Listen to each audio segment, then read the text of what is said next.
waayahay adeeg kale qabana waxa kamid ah marka electric technician service adeegan marka waa xaqabanaya isla kuwa qabanayay network systemka waayahay waxaanu sameynaa marka designing inaan u sameeyno installation ka electric system building ka inaan sameeyno sidoo kale upgrade and repair inaan sameeyno sidoo kale waxyaabaha aadka u muhiimka ah qabana waxa kamid ah installation of remote control inaan sameeyno gate ka in albaabkaaga iskaga furi kartid adigoo remote isticmaalaya waxa kale oo sameeynaa in leerka guriga aad switchka ku maamulan kartid adigoo laambad iyo hal maxaan ku dhahay leer kasta gaarkiisa markaa ugu isticmaalaya sidoo kale remote panel board control adeegyada waaweyn ama dhismayaasha ama warshadaha waaweyn waxaan u sameeynaa panel board control kooga ama halka laga maamulo dabka in uu noqdo adeeg ay ku isticmaali karaan mobilkooga inay ku controlaan panel boardka marka dabka waayahay waxyaabahan qabano wax kamid ah solarta marka iyadna oo waxyaabo inagu cusub ama tignoolajiyada imika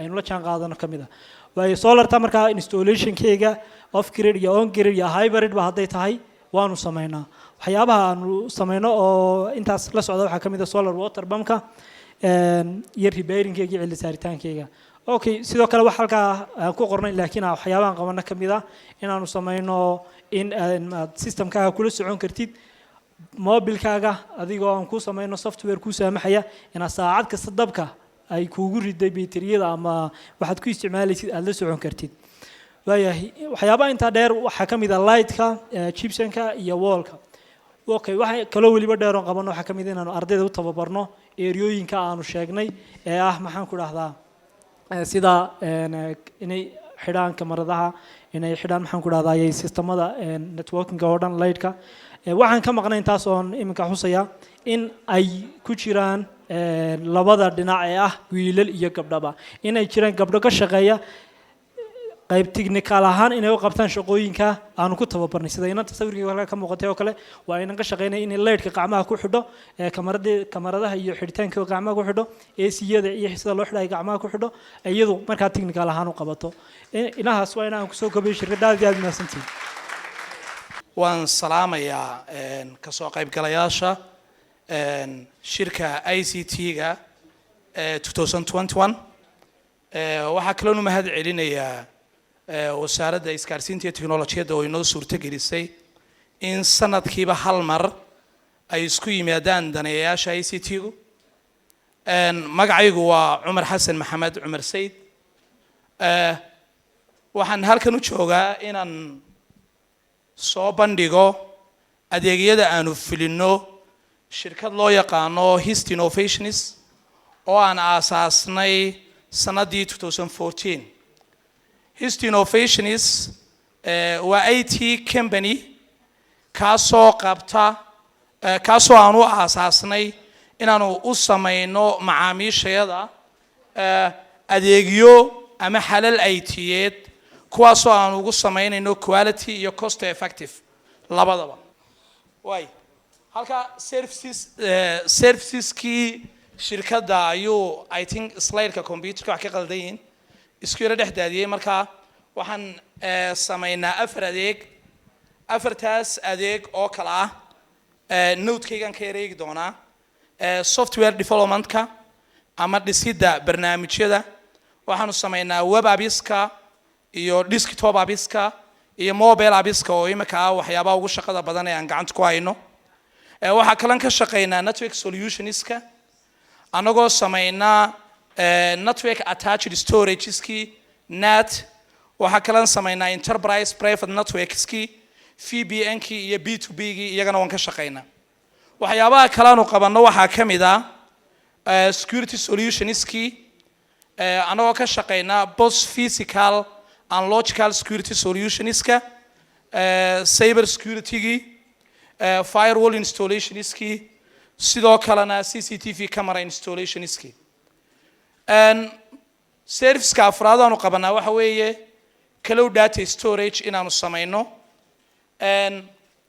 oonu sameyno private cloud-ki iyo public cloud data storage anagoo adeegsanayna kambaniyada Aus iyo Google Cloud-ka labadaba cyber security-gu information theft oo noqday imika waxa ugu badan ama dhibta ugu badan ee dunida ka taagan in xogta qofka la qaato ama la xado waxa weeyaan halkiisu inaynu samayno cyber security information theftigu berigii hore wuxuu ku koobnaa uun identity thefting laakiin hadda waxa uu noqday wax ilaa maxaa la yidhahdaa industrialkii iyo companieskii labadaba saameyn ku yeesha marka cyber securityna waanu samaynaa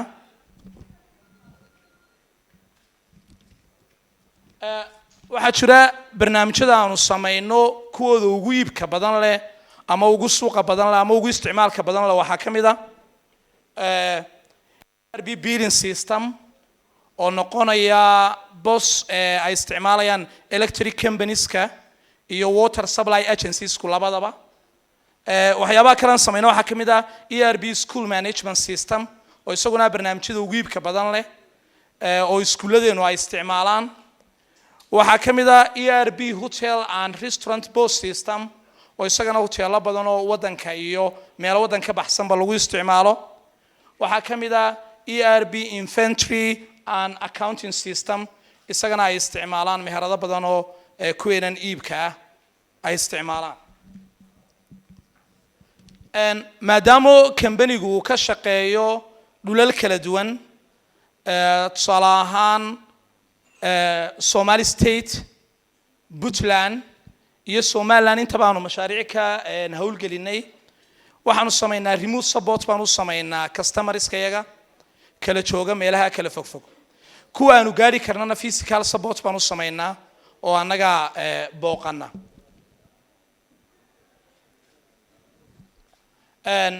وما سنتين كونوا وحويان clients كيجا قاربا area عن وجش قيني أنتم ويكبدين لكن أنتم حنقول سوكوا بيسي إسبراشونا ينوجوا هاتو company جو حكي على كسورشيت كسو company أما فوق أب كمال دبقي سكوبات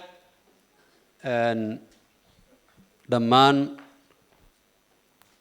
مرتدا شركة aad baan u salaamayaa waxaan u mahadnaqayaa wasaaradda information and communication technology ee runtii inoo suurtagelisay platform noocana kolley waxa waqtigaan haystaa waqti kooban oo 5 daqiiqo ah waxaan jecelahay inaan la wadaago showcase ahaan adeega zaad service oo runtii aynu wada garanayno marxalad cusub oo uu galay oo runtii bahda technology-ga halkan isugu timidna muhiimad gaar ah u leh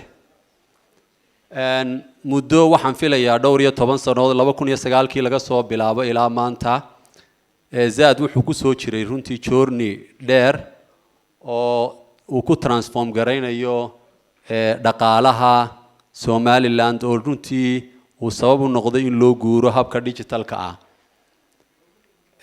waxaan runtii ka bilownay in basic features USSD ku shaqeynaya ay dadku ku isticmaalaan waana fursadda siisay miyiga magaalada dadku inay soo gaadhaan oo iyagoon account lahayn ay account wada heli karaan iyadoo aanu kala soocaynin nooca mobilka ee ay sitaan waxaan runtii u soo gudubnay in aynu ku darno si muassasaadka iyo institutionska kala duwani ay danahooga ugu qabsan karaan mobile money-ga inaynu u dhisno portals ay runtii isticmaali karaan mushaharooyinka ku diri karaan kharashaadka ku bixin karaan riboodadooda ay kula socon karaan haday yihiin ganacsiyada iyo hadii ay yihiin organizationska kala duwan maarti ku shaqaysanaya iyo xataa shakhsiyaadkuba reporting-kooga iyo maarti isticmaalkooga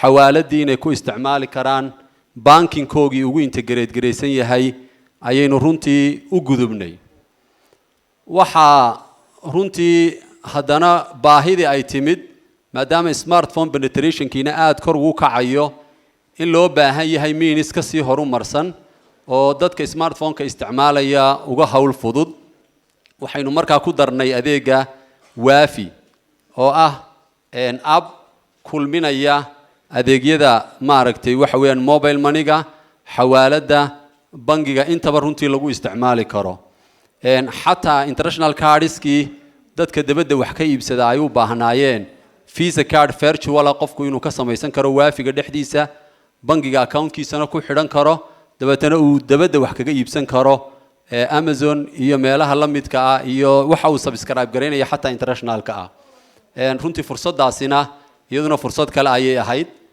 waa geediga runtii aynu wadno maaragtay waxa weeyaan technology-ga ah runtii u suurta gelinaya macaamiisha inay waxyaalo kala duwan ay runtii ku isticmaalaan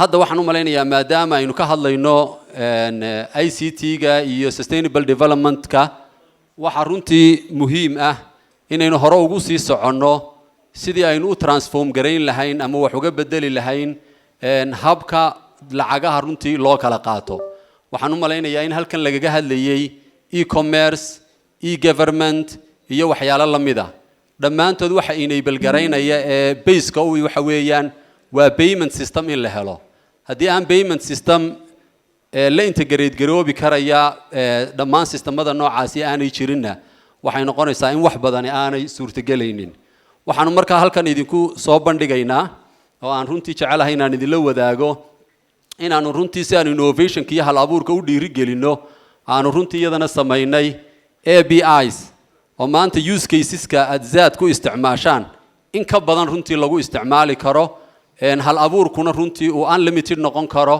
markastoo la helo APIs lagu soo gaari karo financial serviceski si qof walba muraadkiisii uu lahaa uu runtii waxa weeyaan u gaari karo waana runtii da'yarteena halkan joogta waa infrastructure runtii ay ka faa'iideysan karaan oo ay ku dul dhisi karaan himilooyinka technology-ga ay leeyihiin inaynu helno dawlad digital ah iyo citizen digital ah iyo private sector digital ahna waxa isku keen xidhaya waxa weeyaan in la helo open APIs suurta gelinaya arintaasi telesom ahaan runtii waxaanu muddaba gacanta ku haynay macaamiil badanina ay isticmaashaa aanu malaynayo macaamiisheedii qaar badan oo ka midina halkan inay joogaan zaad e-payment oo fursad siiyay e-commerce-ka wadankeena ka hana qaadaya noocyada kala duwan leh in ay payment-kii si fudud ugu qabsan karaan zaad iyagoo ka faa'iideysanaya e-payment-ka waa adeeg runtii jira shirkado badan ayaa ku xidhan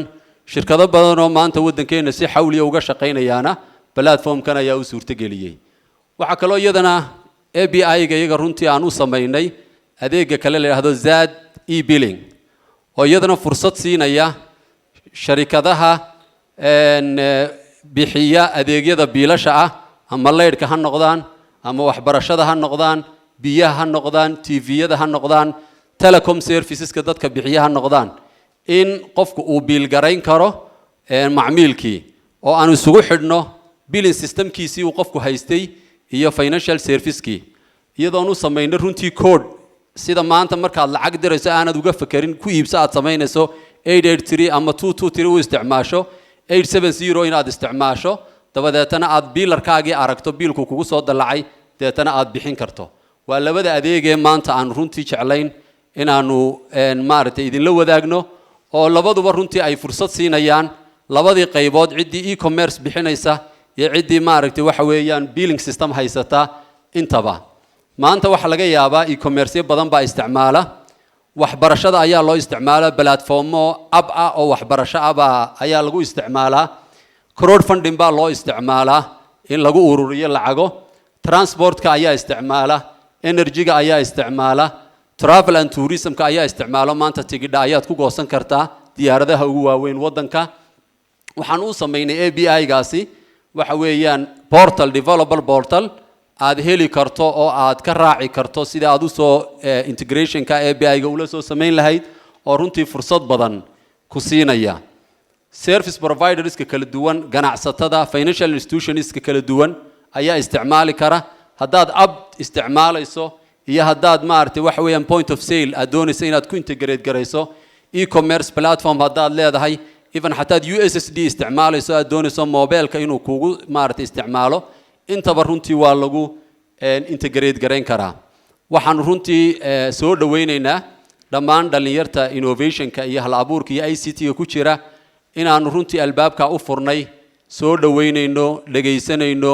jecel lahay runtii inay ka faa'iidaystaan si ay u gaadhaan guusha ay businesskooga iyo technologygooga loo doonayaan aad iyo aad baad u mahadsantihiin salaamu calaykum waraxmatullahi wabarakaatu أولاً رالي هذا أفي وير ضعيف وياه والله but إن شاء الله وحن كل ماني representation in English all of it and the main reason waxa weeyaan because أنت بدن ideas كي وحن so and helnay waxa weeyaan they were all full English so I'm sure أنت بدن حاجة شغل you all understand English perhaps moderately if not advanced but one word إن شاء الله أي أوكي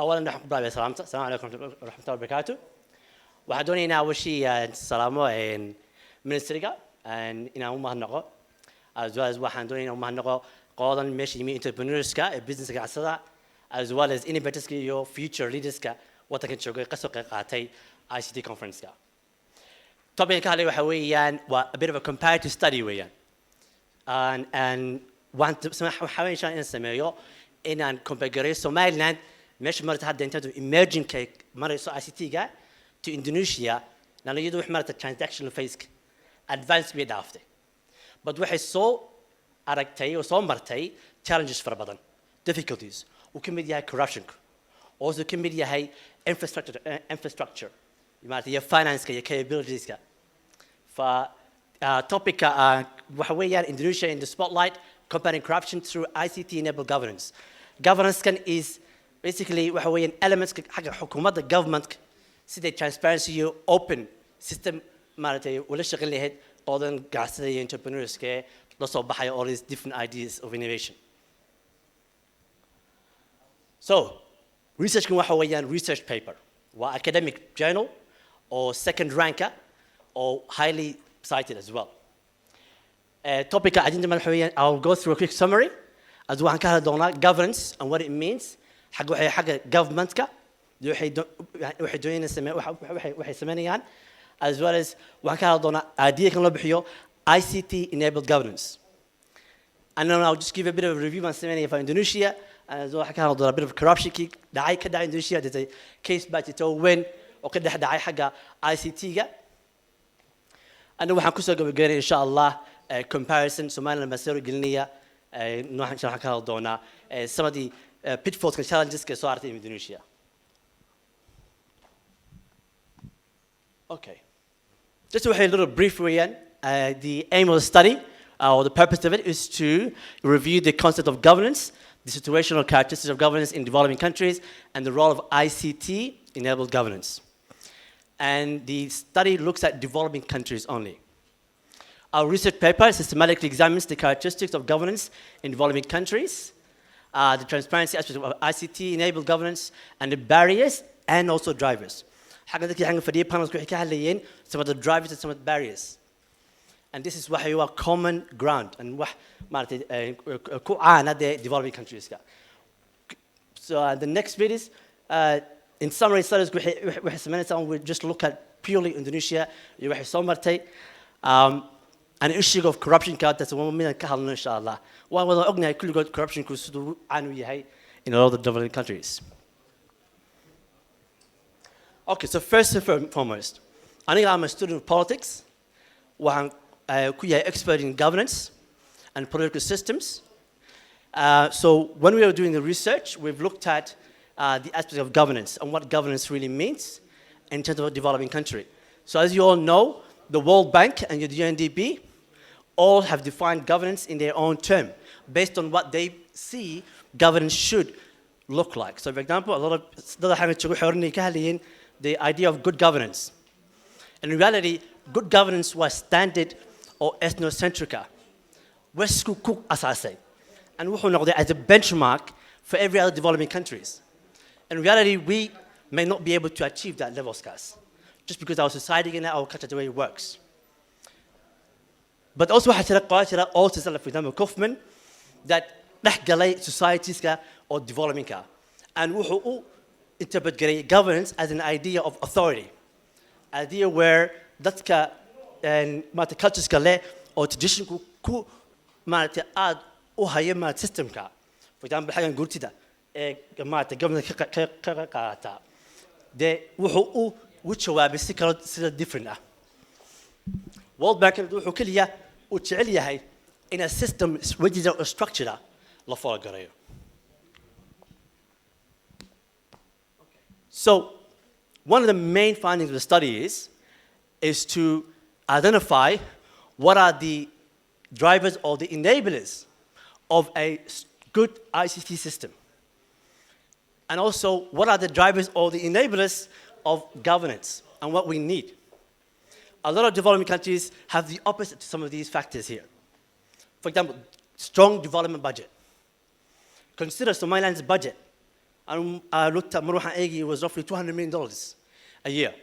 A lot of the budget of infrastructure development comes from businesses, right? But a lot of those businesses, they have their own interest, correct? So they will not be building an infrastructure without increasing prices or getting more revenue. So it's an issue that Another issue of digital divide. Somaliland especially. Even though internet good shira, but in some areas internet good shira completely. وحقيقة دارن وضعيف.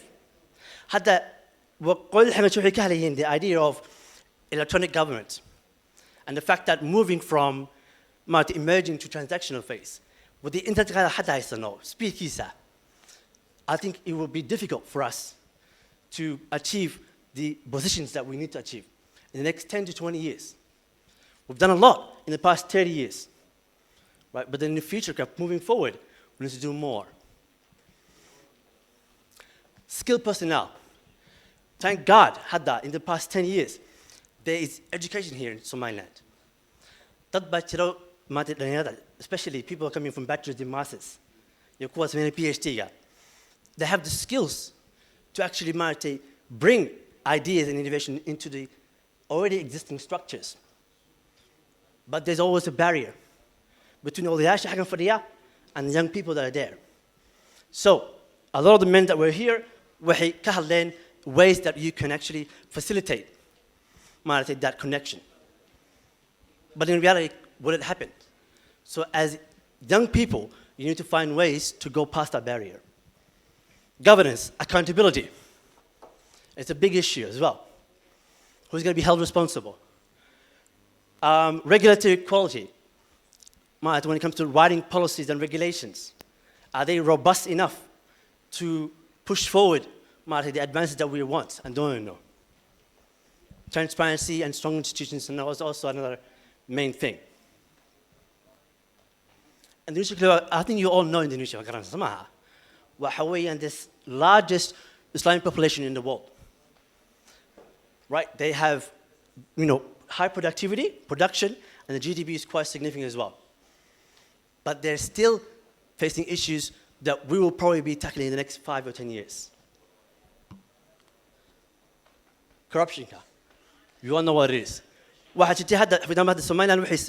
ID system, which worked very well. Indonesia, when they tried to introduce the ID system, there was a big embezzlement case behind it. Politicians can basically take corruption can. One of the headache, good.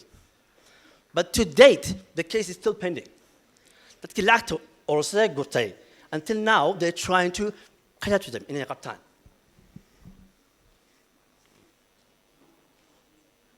So what is ICT-enabled governance? The term ICT in governance refers to the process where ICT acts in speeding up the flow of information and knowledge between government and citizens and transforming the way in which government and citizens interact. That's all it is. The way that government and citizens, which is that inika, how you communicate and interact, and how information is shared in a transparent manner. How long do I have, by the way? 5 minutes. Okay, okay. Yeah. No worries. Okay. Allow me to just share with you some of the findings of the study, particularly from a developing and developed countries' perspective. Clearly, the aspect of governance, weak institutions, policing, the court system, right? Also, transparency and accountability is another issue. Developed countries, they don't have these things anymore because they took care of them. Wait a second. In a transparent, strong way. Infrastructure. Availability of actually space and land. And the contention between those as well. Human resource. Thankfully, we have a lot of human resource. Scale level, aniga, diaspora. Forget about me. The young people that are here. And the environment. Fortunately, our country, Somaliland, they were so kaisa.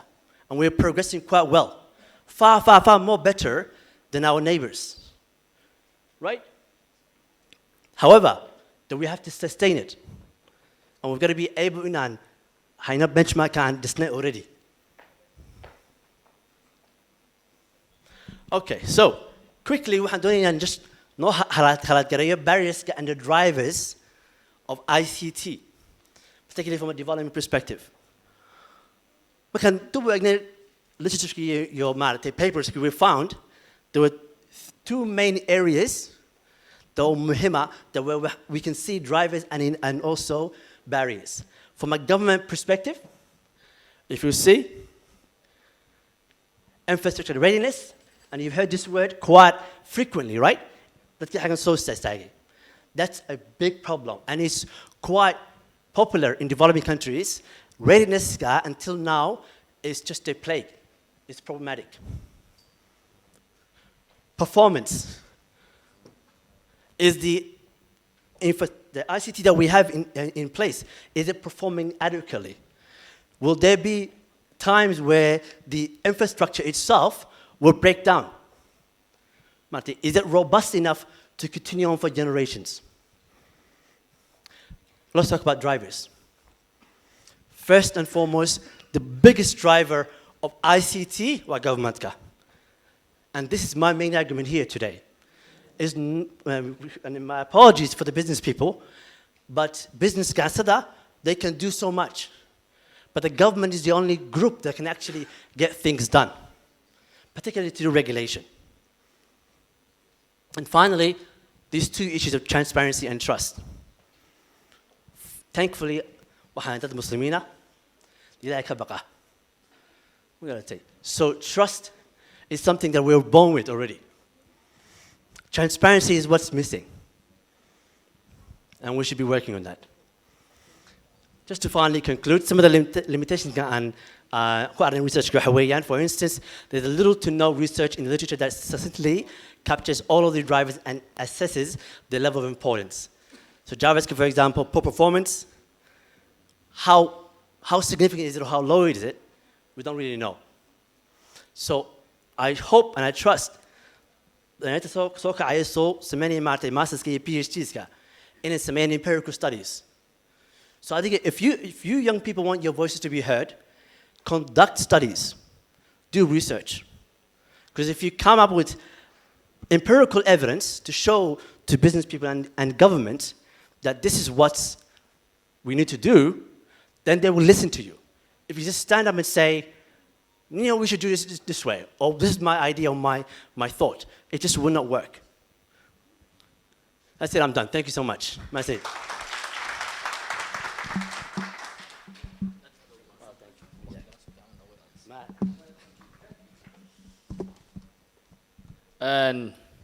maxamed xuseen wuxuu inoo soo koobay oo waliba si cilmiyeysan oo aad u heer sareysana uga hadlay panelkii e-government-ka halkan ka socday isagoo hore research uga diyaariyay aad iyo aad baan ugu mahadnaqaynaa sacabkan mar labaad u tumaynaa waliba anigu si gaar ah waxaan uga codsanayaa in uu cilmi baadhistiisan inoogu qabto dood kale oo keligii ah oo inoogu soo bandhigo qaabka uu u diyaariyay research-ka si inaguna aynu modelka insha Allah uga qaadano hadda waxaanu gelaynaa panelkeennii u dambeeyay shirweynaha waa panel aad iyo aad isna muhiim ugu ah technology-ga dalka iyo technology-ga guudba panelku wuxuu ka hadlayaa ilaalinta xogta qof ahaaneed ee waqtigan aynu ku jirno ee teknolojiyadda la isticmaalo